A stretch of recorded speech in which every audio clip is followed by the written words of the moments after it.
a good leader, but You're fired. So that's fired. You're fired.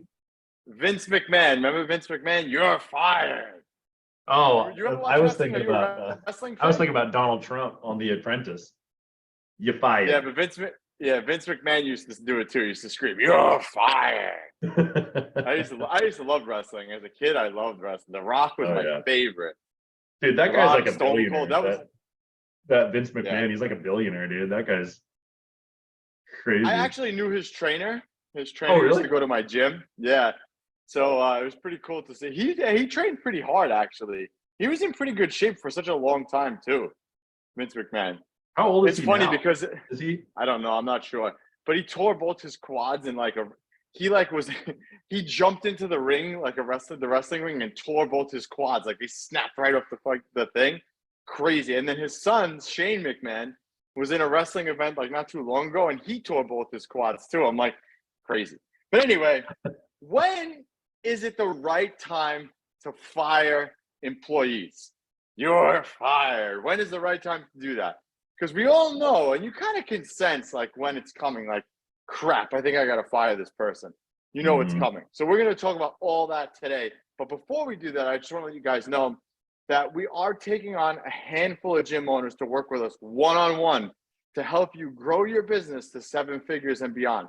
So if you want more freedom and profit, just click that link below and book yourself a call today with us and do it fast because I'm telling you spots are going to fill up pretty quickly. But Jimmy, when is it time to fire them? Well, there's some telltale signs, and as Anthony alluded to,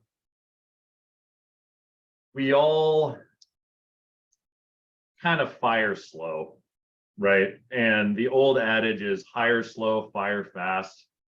And sometimes we're not as good about observing that because you hire kind of fast because you need somebody to help you scale, and then you fire kind of slow because you don't actually want to do it, right? The emotional aspects of it you don't want to deal with. And that's really the truth. And we could give you all the advice in the world. Hire slow, fire fast, hire slow, fire fast. And it's a lot easier said than done because there's emotional events tied up with both things. Like the hiring is like, oh yeah, this person's putting on their best face, they're good, I like them, okay, boom, hire them. And then they're in the gym and you're like, okay, great, yeah, they're helping me out with this stuff and I have more freedom and all this. They could be a bad fit. And when you're firing somebody, especially if you're firing somebody that you've had a longer term relationship with employment wise, then it's a harder pill to swallow emotionally to get rid of that person on your team. So the indicators will show you that it's time to fire them, but you kind of push them off. And I'm sure Anthony has felt this before. You kind of push them off in your mind. That's like, oh, no, they'll get better. Oh, no, it's just one time. Oh, no, it's just the third time they've done it. Oh, no, it's okay. I need them. I'll work on them. I'll work with them. But in all reality, holding onto that person longer is just hamstringing your business.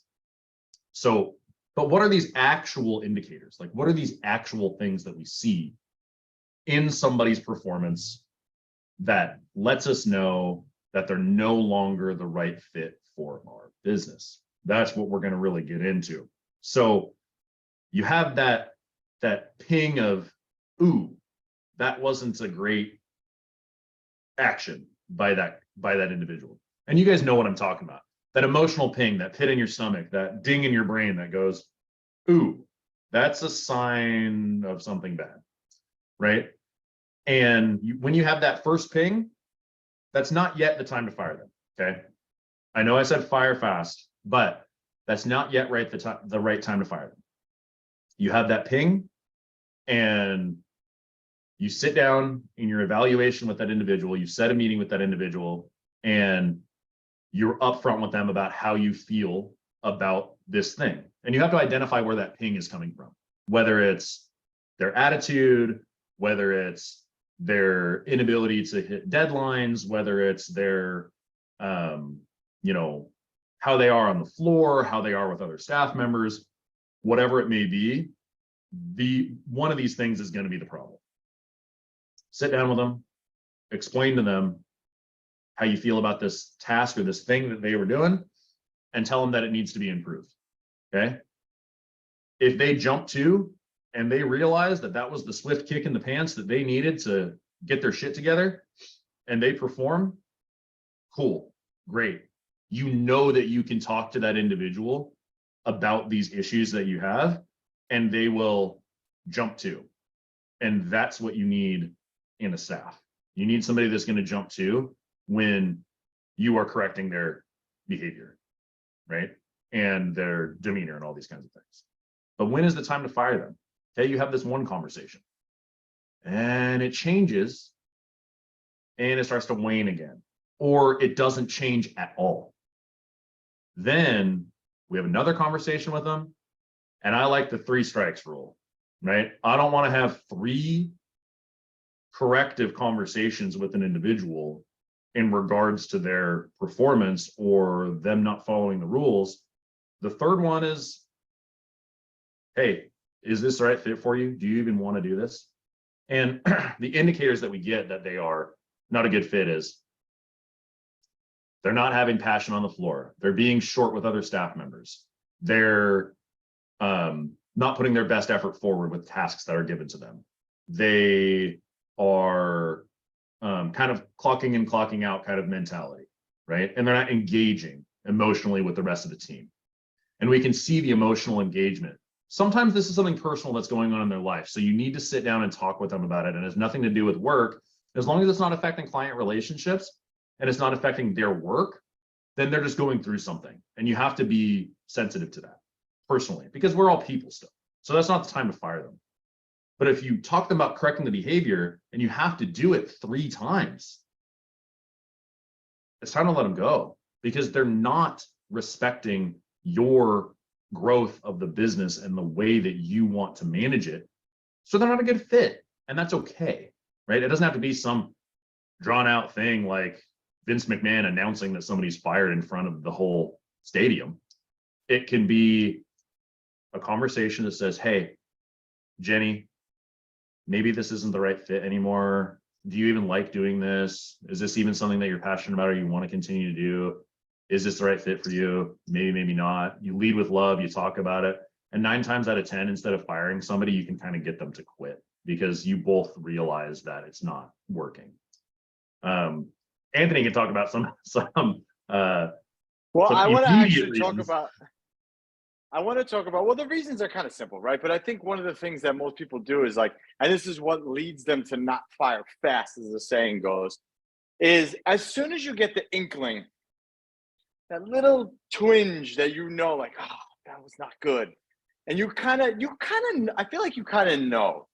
Yeah. Like, when someone's almost out the door, the first thing that you need to do before you even have a conversation with them is hire somebody else. Start hiring, because again, we talk about this, hire slow. So you got to start hiring. You got to get somebody else in. So this way, instead of giving that person, like Jimmy said, like the 3 strikes, and listen, crap happens, right? But when you kind of know that they're almost out there, you're like, okay, I got to get somebody in case they leave or in case I actually have to let them go.